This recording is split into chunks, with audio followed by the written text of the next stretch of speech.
د اتفاق ادبي جرګې او د ښاغلي پروفیسر صاحب د راتګ یو جهان مننه او موږ ته ډېر زیات خوند واغستو. ماته خو ځان د دې قابل نه ښکاري چې د دومره لویو لویو شاعرانو نه بعد زه څه خبره وکړم، خو غالبا چې د محمد اسلام ارماني یو شعر راته رایادېږي: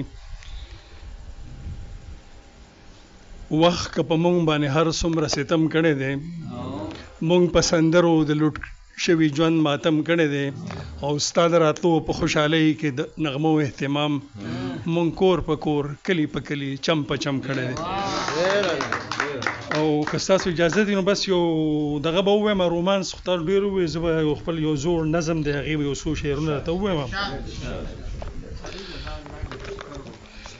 علم او هنر چې نه وي تیاره شي تور تم شي، فاتحان د هر سنگر وي څوک چې منظم شي، او رڼا راځي زمونږ کور ته د دښمن په کاله غم شي، د هرې پیغلې هر زلمي لاس کې چې قلم شي، خدای ټوپک ورک کې شي ورک زور و ستم شي، په وحدت تکامنو خدای ګو که په لوی بم شي.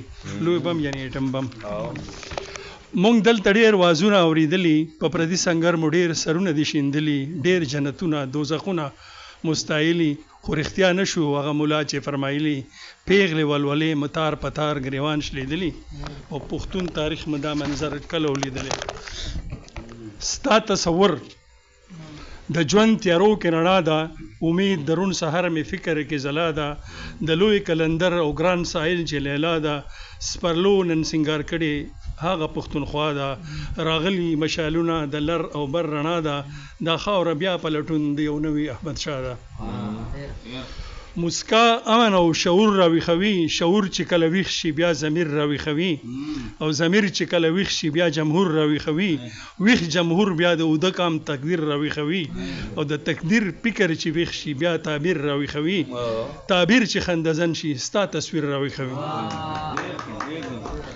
او اخیری بند دی: لکه ځلند ستوري د سپوږمۍ رڼا ته راشي، لکه خوشبو چې د ګل خندا او مسکا ته راشي، لکه بیمار چې خپل طبیب او مسیحا ته راشي، لکه امید د ژوند د زړه رضا ته راشي، لکه د تیورو تیارو نه څوک رڼا ته راشي، لکه باران چې وریتي وریتي سارا ته راشي. ډېره مننه. زه ستاسو ټولو ډېر زیات شکرګزار یم. ډېره مننه. او بجلی هم نشته، وخت هم ډېر ناوخته شوی دی. ستاسو ټولو مننه. د هر یو ملګري د یو تن نوم اخیستل به ډېر ګران شي، او ستاسو ټولو د راتګ یو جهان مننه. او یو ځل بیا د شاکر صاحب ډېره زیاته شکریه، ډېره مننه چې موږ له وخت راکو.